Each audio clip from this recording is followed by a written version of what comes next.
Somebody comes to visit and he brings his own seat. I have chairs here, you know that? I gotta bring my own seat. I gotta be comfortable. Okay. I need something solid so that, sit on the ground. These look good. Nice.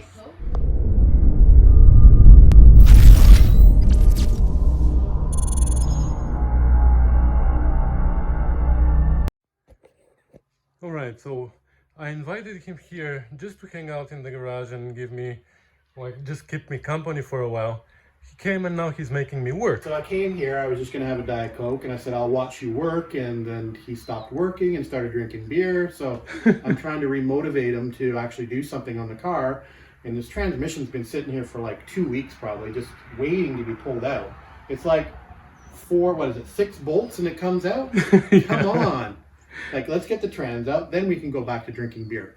It's gonna get warm. No. Like, it depends on how quickly you work. So the more you talk. Okay, shut up. I need to work. Let's go. I'm in a hurry. I was gonna have a nice quiet night with a beer. Yeah, the first nut we tried to get off, we couldn't get it off. So he was gonna give up, but we're going about it a different way. Now we're taking it off from the rubber bushings instead. So we're not giving up. Not yet, anyway. We're not giving up until something's stuck and we can't get it undone, or somebody hurts themselves. No, I already did that. I had enough. Beer is going to be the reward. Wow. Superman. It's light, no overdrive. Yeah. I told you guys, give David a Diet Coke and he does miracles. So actually that was a real help.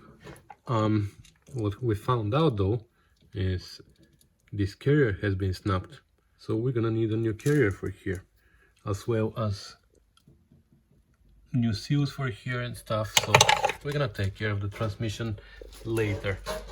All right guys, here's the deal. I started working on the engine of this car and I'm actually halfway rebuilding it. I'm just waiting for some parts to arrive, but I'm not gonna show you this yet. I'm gonna wait for the entire engine to be completed and then I'm gonna show you the entire rebuild in few episodes, I guess.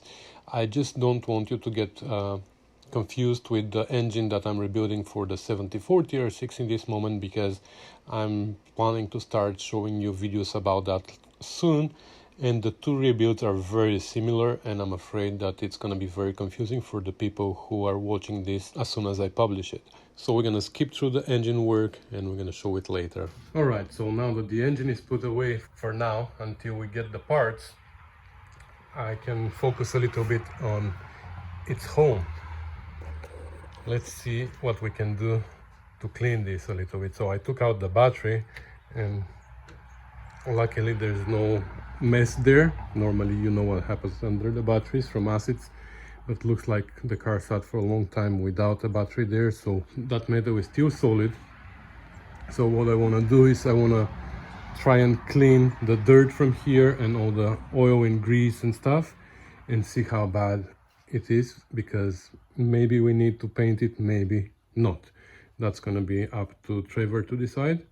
And also I want to repair this. I want to repair this as well, because you know something happened here. And yeah, but first let me clean it. I have spray 9, which is pretty heavy duty, and I also have this spray, which I don't know where I put, engine degreaser. Where did I put it? I also have this engine degreaser, which hopefully is gonna help here. So anyways, that's the before. I'm not gonna hold you here. I'm just gonna show you the before and the after. Well, I'm still not done, but I thought I could show you a little bit the before and after in one shot. Well, it's not the before and after because this is still not done. I still need to clean it more. But you see this side that I haven't touched yet, and this side that I touched a little bit. There's a little bit of a difference. Anyways, I'm gonna keep going here and I'll show you the real after shot. Alright, it's the next day and I sent pictures to Trevor and I'm waiting to hear from him and see what we're gonna do with the engine bay. But in the meantime, whether we're gonna paint it or not, we need to take care of this.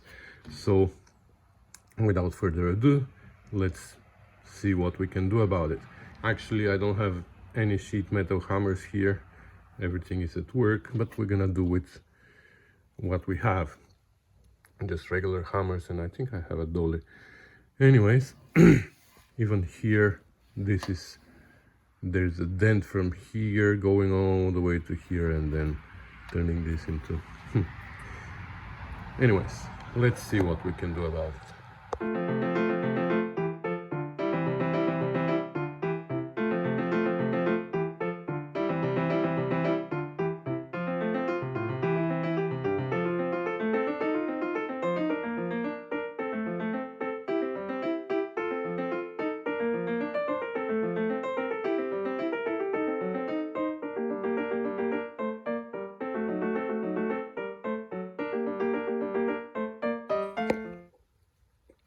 Alright, so I hammered it back in as far as it could go, but as you can see here, all these waves I can't just push back in because the metal has been stretched here. So you see this is sticking out and then this is low, and I can just shrink it back with just hammering.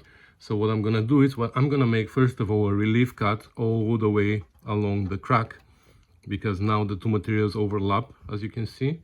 So I'm gonna make a little gap here. I'm gonna give them some more room for the material to go back down, and then we will see if we can shrink those stretched areas. I'll show you what I have in mind.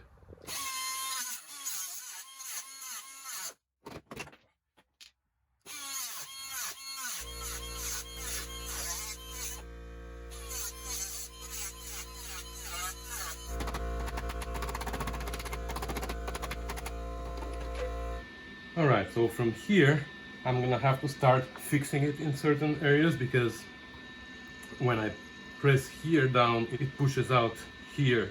So I have to fix one area and then the next one and the next one. If it needs some shrinking at the end, we will have to do it after.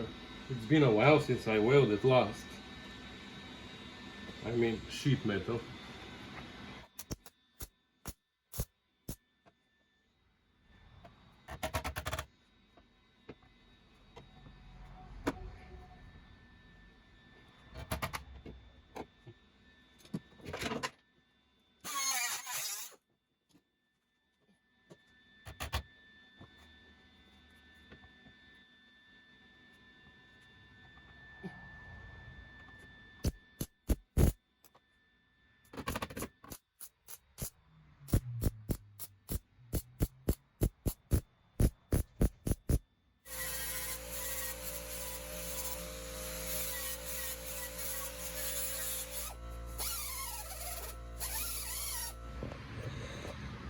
Okay, so let me introduce my crossspot.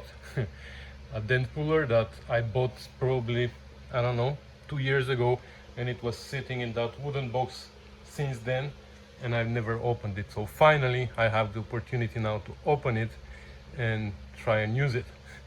I never used it before, so bear with me.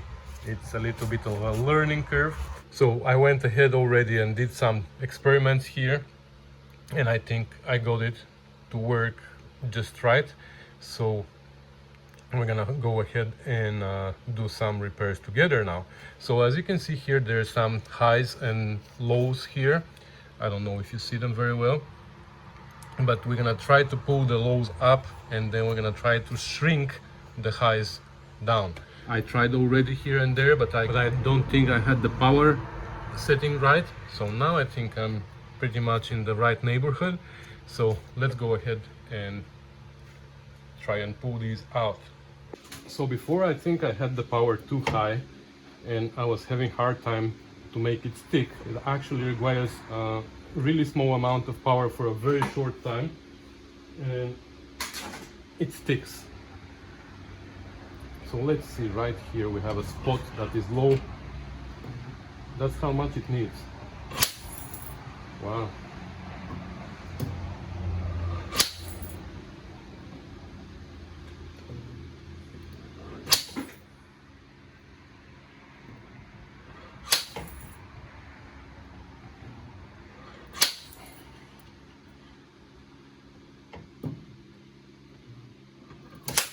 Doesn't take much to break it off though, so I don't know if I'm doing anything, if I'm pulling, or it just breaks without pulling the metal.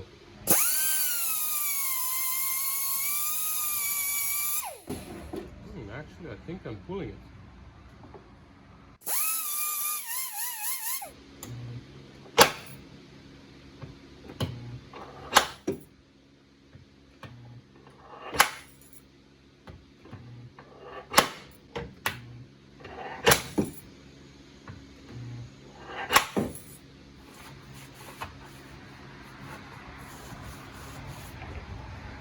Alright guys, I've been playing here a lot with the spotter, and I just turned the camera off because it's not a great tutorial while I'm learning how to use it. So anyways, I think I got it somewhere. We're pretty good here, and now I started sanding it so I can see where the highs and the lows are, because so far I could clearly see them, but now they are a little bit equalized, and now it is hard to see what's high, what's low. So now I'm gonna start sanding it, and that's gonna show me which parts I'm sanding and which parts are too low to be sanded, and that actually shows a lot. I think I need to move the ground somewhere else, but I can see here now, this is low, this is low, this is low, this is low, this is low, everywhere. Okay, let me try and pull these out now.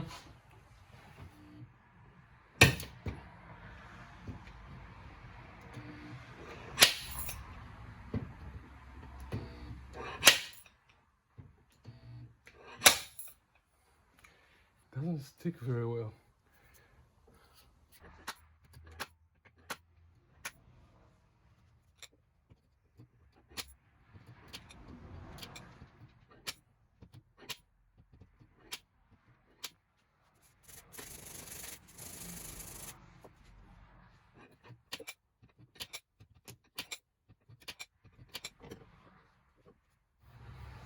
All right, I think that's how much we can pull out, because for whatever reason I can't make it stick harder than that, and I can't use the slide hammer really how I want to use it. But anyways, that was for the low spots. Now I have some high spots. I think this entire area here is too high, like I can feel a bump here, so this entire area is too high, and I'm gonna try to shrink it.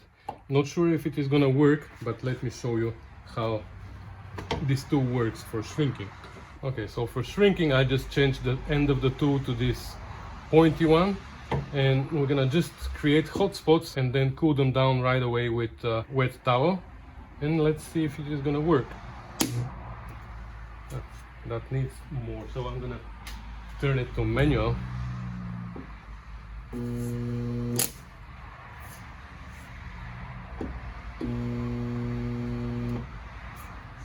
I think it needs higher temperature, more power.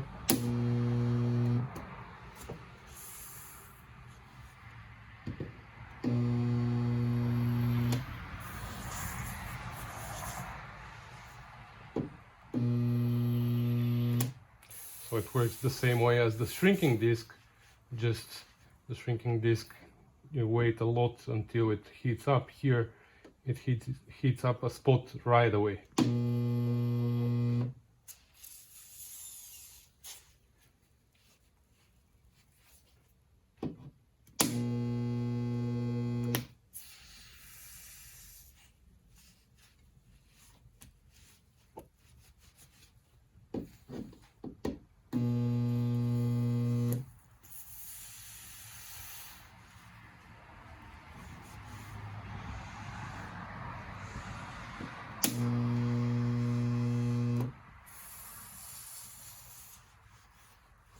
The thing with this tool is that it has a temperature sensor inside, and when it warms up too much, it just turns off, which it just did. But anyways, let's see what we've done.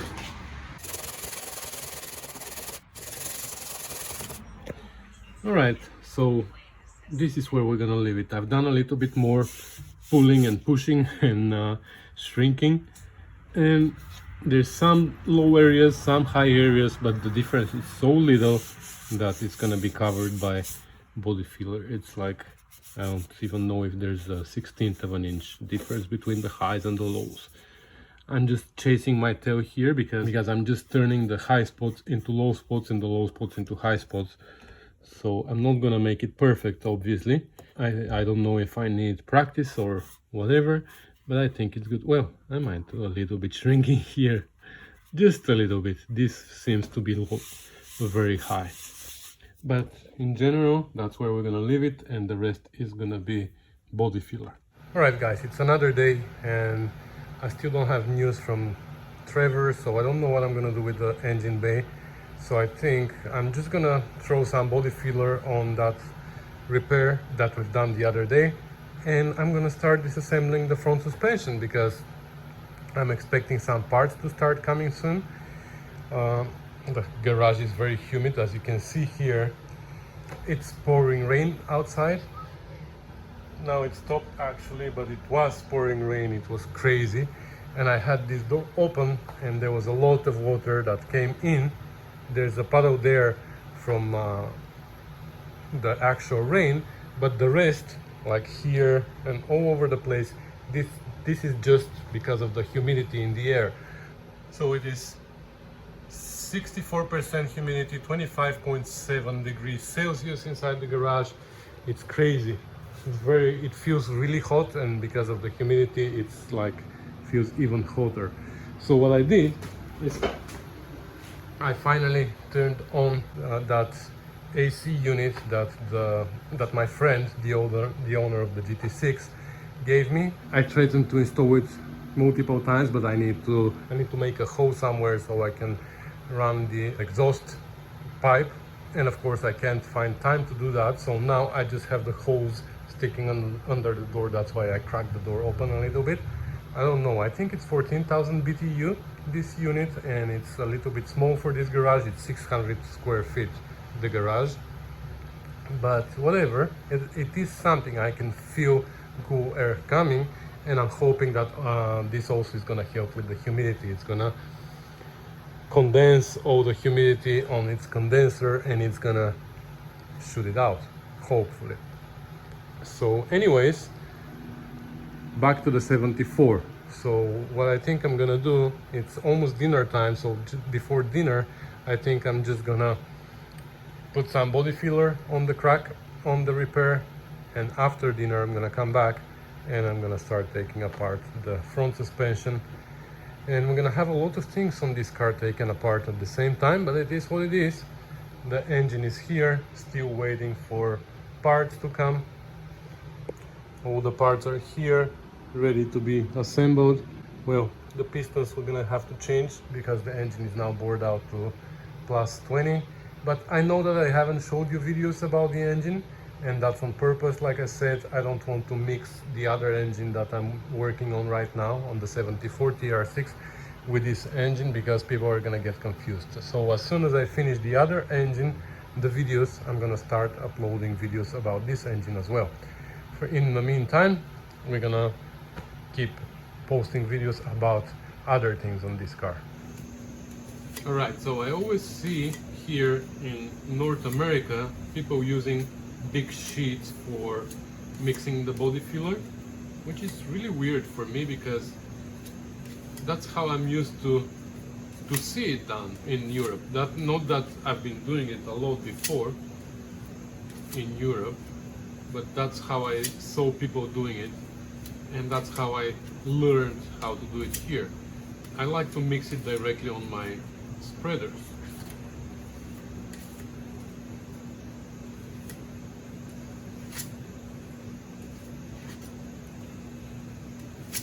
It's much cleaner and it doesn't take so much time. Like on the sheets, you have to clean the sheets after, or people also use those like notebooks style sheet that you use one and then you just throw it in the garbage. But again, I don't understand why I need to do that when I can just mix it on my spreader like this, and it works pretty well. So I think I did pretty good job here, and I don't need so much, but maybe, I don't know.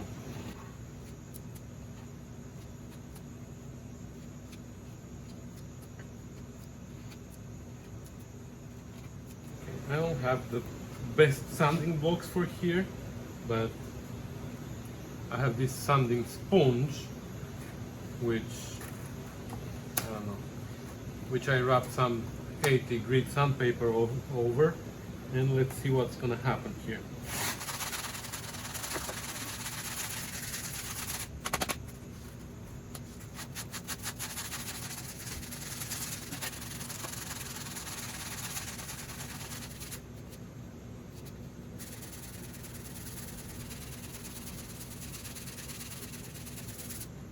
Alright, so this is where we're gonna leave it.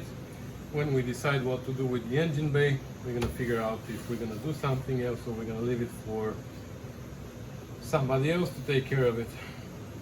I guess I should just spray a coat of primer here, but not now. I'm gonna let it dry.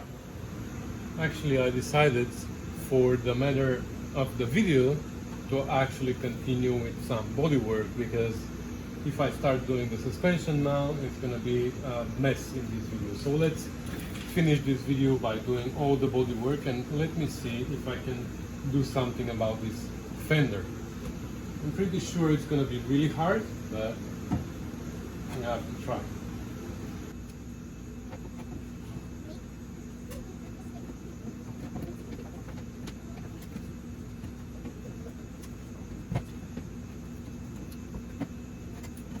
Now this is my biggest concern here, this big crease that formed. I don't know how we're gonna get rid of that, but we can try.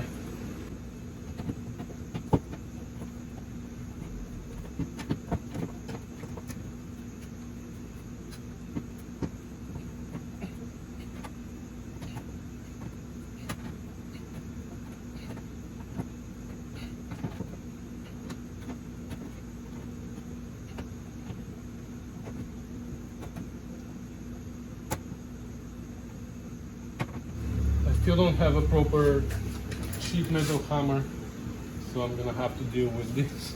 Just wanna straighten this crease here.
There's a big low area here. You probably don't see it, but it is this big, and that's because this got pushed up like this, and that pushed this in, like, and it twisted like this. So this went up and this went in.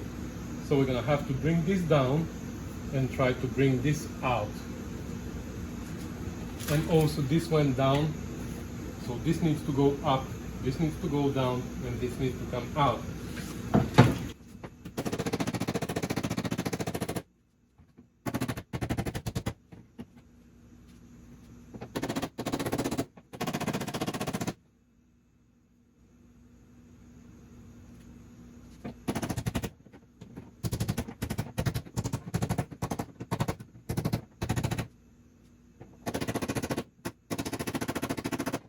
You know, I don't have a proper dolly for here, so I'm gonna use this as a dolly. Hopefully that's gonna work. Pretty sure that. The same thing I did to pull out.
Okay, it's not ready. I have a lot more to do, but with these compound angles, it's hard. Anyways, underneath it looks okay. If you run your fingers, it feels really good. So we're gonna figure it out. Not tonight though, because it's late. I'm going in, I'm gonna shower, I'm gonna have a beer, and I'm gonna see you tomorrow. All right, it's the next day and I came here to look at this again, and I don't think I can do anything better than that. I'm just gonna leave it as is, and when Trevor takes this car to be painted, they're gonna have to take care of that as well. They're gonna have to put some body filler and finish it properly. I'm just gonna spray a little bit of primer here. All right, so I just sprayed a little bit of primer here so it doesn't surface rust. And about the rest, I spoke to Trevor and we decided together that we're not gonna do anything more than that. I know that the right thing to do is to paint it right now, but like I said before, Trevor wants this car to be safe, mechanically sound, and that's it. Like, it would be great if I could paint it, but I told him that would be a big job. It's not just an hour or two job. It involves a lot of work. I have to get rid of all the brake cylinder, the clutch cylinder, the windshield wiper motor, all the wiring here. Of course, the brake system needs to be drained, and then after it's gonna need to be bled again and everything. And there's so many components here that it is not so easy. It involves a lot of time, and time is money as well. In 3-4 years, Trevor might do a complete restoration of the car, he said. So that's when he's gonna take care of the engine bay and everything. So I'm also not very eager of doing it because I have a lot of other things to do on the car, and honestly I was planning to invest much less time in this car than what I already have invested. And you know, we have to change the exhaust, we need to rebuild the suspension and everything, and this girl here is waiting for me as well. So I just need to learn how to do these partial repairs. Not easy for me because I'm used to taking everything apart and finishing it properly. But hey, when you take your car in the shop for brakes, they don't fix your clutch as well, or they don't paint your engine bay. So anyways, guys, I'm rambling here. So let's finish this video here.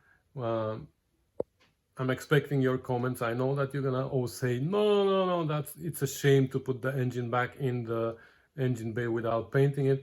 But anyways, I'm rambling again. So that's gonna be it for today's videos, guys. I'm gonna finish it here, and right after I'm gonna start a new video, and we're gonna start working on the suspension, which I guess it's gonna be interesting video, I hope, because you remember we had a problem there with the suspension. Something was making a horrible noise, and we're gonna need to find out what that was.